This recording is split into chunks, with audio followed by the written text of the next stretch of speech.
जैसा कुछ मुझ में बुद्धि और विवेक का बल है, मैं हृदय में हरि की प्रेरणा से उसी के अनुसार कहूँगा। मैं अपने संदेह, अज्ञान और भ्रम को हरने वाली कथा रचता हूँ, जो संसार रूपी नदी के पार करने के लिए नाव है।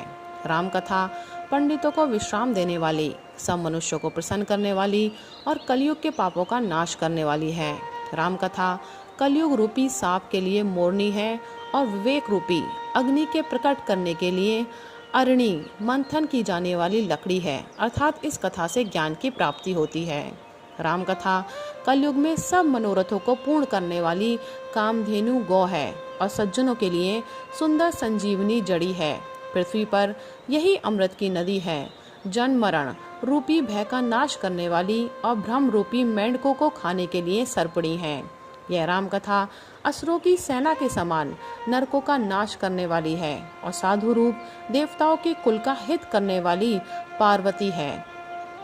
यह संत समाज रूपी क्षीर समुद्र के लिए लक्ष्मी जी के समान है और संपूर्ण विश्व का भार उठाने में अचल पृथ्वी के समान है। यमदूतों के मुख पर कालिख लगाने के लिए यह जगत में यमुना जी के समान है और जीवों को मुक्ति देने के लिए मानो काशी ही है।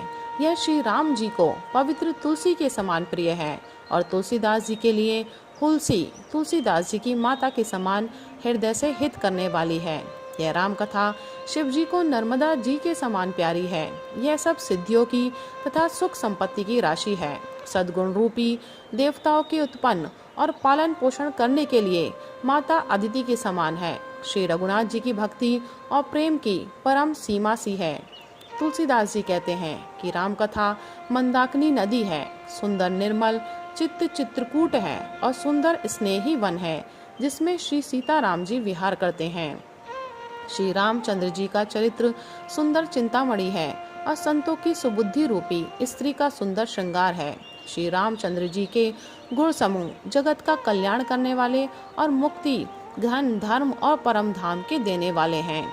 ज्ञान, वैराग्य और योग के लिए सद्गुरु हैं और संसार रूपी भयंकर रोग का नाश करने के लिए देवताओं के वैद्य अश्विनी कुमार के समान हैं। ये श्री सीताराम जी के प्रेम के उत्पन्न करने के लिए माता पिता हैं और संपूर्ण व्रत, धर्म और नियमों के बीज हैं।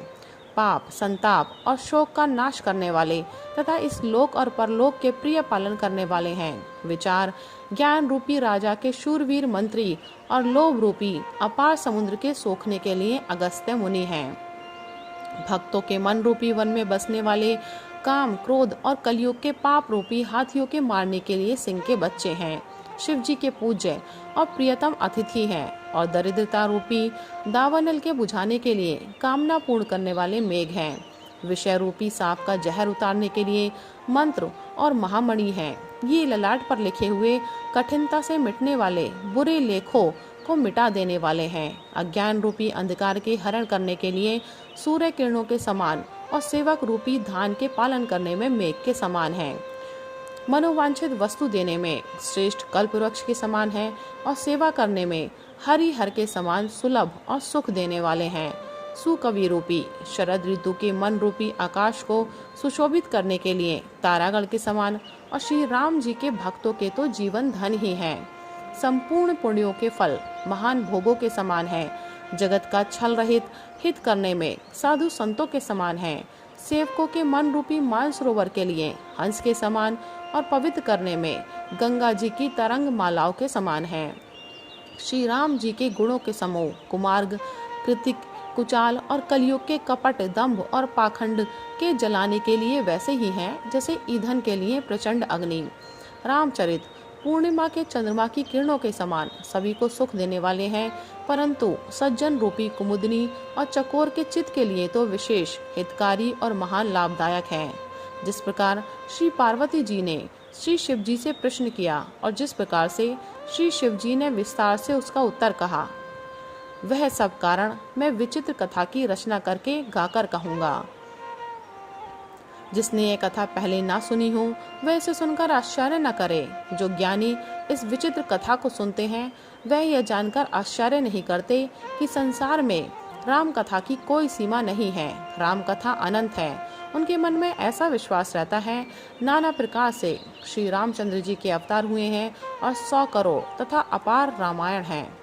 कल्प भेद के अनुसार श्री हरि के सुंदर चरित्रों को मुनीश्वरों ने अनेकों प्रकार से गाया है। हृदय में ऐसा विचार कर संदेह न कीजिए और आदर सहित प्रेम से इस कथा को सुनिए। श्री रामचंद्र जी अनंत हैं, उनके गुण भी अनंत है और उनकी कथाओं का विस्तार भी असीम है। अतएव जिनके विचार निर्मल है वे इस कथा को सुनकर आश्चर्य नहीं मानेंगे। जय श्री राम।